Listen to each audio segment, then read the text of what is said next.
Hola, hola, buenas noches. Bienvenidos a esta actividad en la noche de hoy, donde vamos a estar conversando sobre este tema bien interesante que lleva por título ¿Es necesario realmente el vello púbico?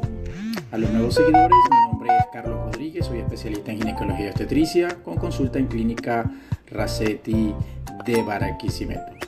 Entonces, este es un tema bastante interesante en vista que hemos visto que en los últimos años, digamos que es una costumbre tal vez de 15, 10 años, en la cual se toma como costumbre, como medidas de higiene, el rasurar o depilar completamente lo que es el vello púbico.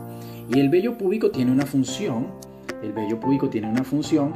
Y obviamente si nosotros estamos yendo en contra, es decir, si estamos eliminando lo que la naturaleza colocó allí porque tiene una función definida, obviamente estamos yendo en contra de lo normal, de lo natural. Pero entonces, antes de establecer opinión o de establecer, digamos que médicamente cuál es la razón, que si es correcto o no mantener el vello púbico, pues tenemos que hablar realmente de cuáles son las funciones de este vello púbico. Entre las funciones del vello púbico tenemos que en un primer momento él se encarga de regular la temperatura. Y la regulación de la temperatura de los genitales va en las dos vías. Él funciona como primero para mantener el calor en los espacios en donde tendíamos a perder calor porque son muy fríos, pues el vello corporal originalmente a nivel de evolución nos ayudaba a mantenernos calientes. Sin embargo, también tiene unas funciones de dispersores de temperatura. El cabello que tenemos en la cabeza tiene una función que es mantener alejado el calor de nuestro cráneo. En la medida en que nosotros, en mi caso que no tengo nada de cabello, llevamos sol, si no tenemos cabello en la cabeza, los rayos del sol afectan directamente a nuestro cráneo, elevando la temperatura. Es más probable que suframos de una insolación cuando no tenemos cabello. Igual sucede en el área de los genitales. Cada uno de los vellos púbicos tiene una función que es dispersar temperatura. Es decir, ellos van a tener en cuanto a la temperatura una función doble, una función de regulación, tanto mantener la temperatura cuando el ambiente es muy frío como dispersar el calor. Entonces, si vemos que en cuanto a regulación de temperatura, los vellos púbicos tienen una función bivalente: liberar temperatura y mantener el calor cuando es necesario. Otro factor importante es que él va a proteger de la fricción normal que se da durante la relación sexual. Esa fricción que es normal que se genere durante la relación sexual va a proteger las mucosas. Entonces, esos vellos púbicos van a ofrecer una especie de colchón que va a diseminar la energía traumática durante la relación sexual. Y esa protección de las mucosas se da porque cuando estamos en contacto durante la relación sexual, hay mayor posibilidad de que los fluidos y la mucosa de la otra persona entren en contacto con nuestra mucosa, y eso facilita la posibilidad que haya enfermedades de transmisión sexual de contacto entre mucosas, entiéndase el herpes, entiéndase el VPH, que son enfermedades que se pueden transmitir por el contacto de piel con piel. Sin embargo, si ambos miembros de la pareja tuviesen vello púbico abundante y frondoso, se disminuye, eso está comprobado científicamente, se disminuye la posibilidad cierta de que haya un contacto mucosa con mucosa, disminuyendo la posibilidad de enfermedades de transmisión sexual. Eso aunado a la protección durante la fricción. Es bastante frecuente ver cómo personas cuando tienen relaciones se lastiman porque están recientemente depiladas o afeitadas, y eso me genera una irritación. Esa irritación que se genera posterior a la relación sexual no se viese en el caso de que tuviesen sus vellos púbicos presentes. Otro tema que también está un poco discutido en el área médica tiene que ver con la diseminación de las feromonas. Recordemos que en el área de nuestros genitales tenemos unas glándulas apocrinas que diseminan feromonas. La realidad sobre las feromonas está bastante discutida porque ciertamente nosotros los seres humanos no tenemos una capacidad tangible y real de sentir las feromonas, que son unos contenidos proteicos que liberan los animales en las épocas de celo. Así como los perritos saben cuando las perras están en celo, nosotros los humanos también tenemos esa capacidad. Es una capacidad que hemos perdido en muchos casos. En todo caso, no podemos reconocerla. Pero los vellos púbicos tienen esa función, que es dispersar las feromonas que se producen en las glándulas apocrinas que están presentes en los genitales. Entonces, esas son básicamente las funciones de los vellos púbicos: proteger, regular temperatura, evitar fricción, disminuyen la posibilidad de tener enfermedades de transmisión sexual que se generan en contacto por mucosas. No es que van a comentar, es que el doctor dijo que yo me protegía porque no me afeitaba. No, simplemente hay enfermedades de transmisión sexual que se dan por secreciones durante la relación, y hay otras que se dan por el contacto de mucosa a mucosa, como por ejemplo el VPH a nivel local, como por ejemplo el herpes virus. Es otra de las enfermedades que está demostrado científicamente una menor tasa. El molusco contagioso también entra dentro de ese grupo de enfermedades, que disminuye su tasa de infecciosa en la medida en que ambos miembros de la pareja tengan vello púbico. Y entonces se nos asocia que el problema no es solo tener o no tener vello púbico. El problema es que el acto de depilarse o rasurarse también me genera una serie de condiciones que van a ir en contra del bienestar de la piel de nuestros genitales. La depilación nos va a presentar una serie de problemas. La primera de ellas son las lesiones cutáneas. Esto es muy frecuente: foliculitis, infecciones foliculares, infecciones dermatitis, que muchas veces son producidas por el uso de una afeitadora. La gente siempre dice, es que me irritó la afeitadora, es que la afeitadora no estaba nueva, es que tenía me produjo una pequeña lesión, y esa lesión se sobreinfecta, sobre todo que la piel ha perdido la capacidad para regenerarse. Ya vamos a hablar por qué sucede eso. Entonces, lo primero es que las lesiones cutáneas que me produce el afeitado son bastante frecuentes.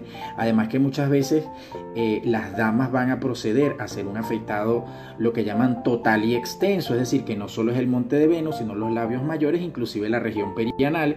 Y ya cuando estamos hablando de la región perianal, disminuye la capacidad visual y muchas veces las pacientes se lesionan. En mi consulta es relativamente frecuente que acudan porque tengan una lesión infectada, una lesión sobreinfectada, una foliculitis que se infectó posteriormente. Entonces, ese es uno de los problemas importantes del afeitado.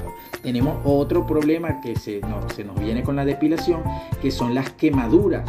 Las quemaduras, sobre todo cuando se hacen estos tratamientos de depilación con cera caliente, que también es bastante frecuente.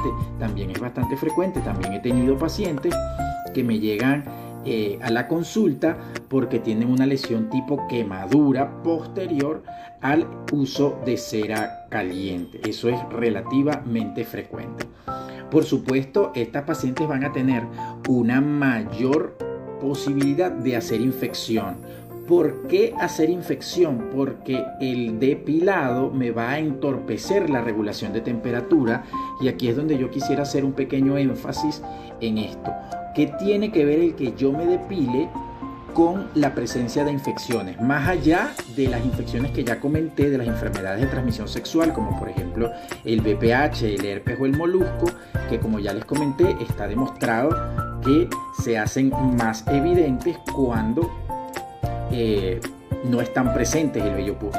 Pero el hecho de que la paciente esté completamente depilada me va a favorecer las infecciones vaginales, no de enfermedades de transmisión sexual, sino las infecciones vaginales comunes que tratamos normalmente en nuestra consulta, como la vulvovaginitis micótica y la vaginosis bacteriana. ¿Por qué son más frecuentes? No es un problema estrictamente de afeitar o no afeitar. El problema radica en que en los últimos años, como comenzamos esta disertación, hemos visto que hay un mal manejo, por ponerle ese nombre, un manejo inadecuado de los genitales. Porque entonces tenemos que los genitales externos tienen que tener una temperatura y un niveles de pH, claro, unos niveles de humedad, temperatura y pH. Pero entonces todas las costumbres que estamos viendo en estos últimos 15 o 10 años van en contra de la regulación de esa temperatura, de la regulación de esa humedad y secundariamente de ese pH. Cuando yo tengo alterada la humedad, el pH y la temperatura, entonces estoy creando un microclima idóneo para que múltiples microorganismos vivan. ¿Cuáles son esos cambios que estoy realizando? Bueno, el primero es depilar, porque ya les dije que la depilación me favorece la dispersión de temperatura, es decir, perder calor. Si a eso le asociamos que ahorita es completamente de moda el utilizar toalla diaria, recordemos que una toalla diaria es algodón por dentro y plástico por fuera. Cuando yo pongo en contacto con la piel un algodón, eleva la temperatura, y cuando el plástico por fuera, el cuerpo se intenta defender de ese aumento de temperatura produciendo sudoración. Entonces esa sudoración se evapora, se condensa en el plástico y se precipita. Entonces tengo calor y humedad producida por una toalla diaria. Pero adicionalmente a eso, pues los mismos genitales tienen la capacidad de dispersar temperatura. Pero ahorita resulta que también es moda que todo el mundo usa pantalones ajustados todo el tiempo. Desde que se levantan hasta que se acuestan, andamos con jeans ajustados, andamos con leggings, andamos con licra, andamos con otras ropas que tienden a ser muy ajustadas, y entonces no me van a permitir esa ventilación. Tenemos otro problema asociado. Resulta que hasta hace algunos años, toda la ropa interior era amplia y toda la ropa interior era de algodón. El algodón nos permite una capacidad ventilatoria que permite la regulación de la temperatura en los genitales. Pero ahora la moda es que la ropa interior no sea de algodón, sino que sea sintética. Al ser sintética disminuye de nuevo la capacidad de pérdida de temperatura, y eso tiene muchas causas. La ropa de algodón es más costosa, la ropa de algodón usted la lava 2 veces y ya queda en muy mal estado, se ve feíta, mientras que la sintética es más barata y dura para toda la vida. Entonces eso también nos lleva a la paciente hacia eso. Otra de las formas que tiene nuestro cuerpo para regular la temperatura de los genitales es a través del pliegue interglúteo. A través del pliegue interglúteo, que es el espacio entre los dos glúteos, perdemos temperatura. Pero de nuevo la moda está en que la gran mayoría o un buen número de mujeres utilizan hilos o tangas. Cuando usted utiliza hilos o tangas, está obstruyendo el espacio normal de pérdida de temperatura de los genitales, que es el espacio interglúteo, y hace que me aumente la temperatura. Entonces, fíjense cómo con esto redondeamos una idea bien interesante, que no es un problema específicamente de la depilación, pero el depilarlo lo empeora. O sea, no es que tengo más infecciones porque me afeité, no.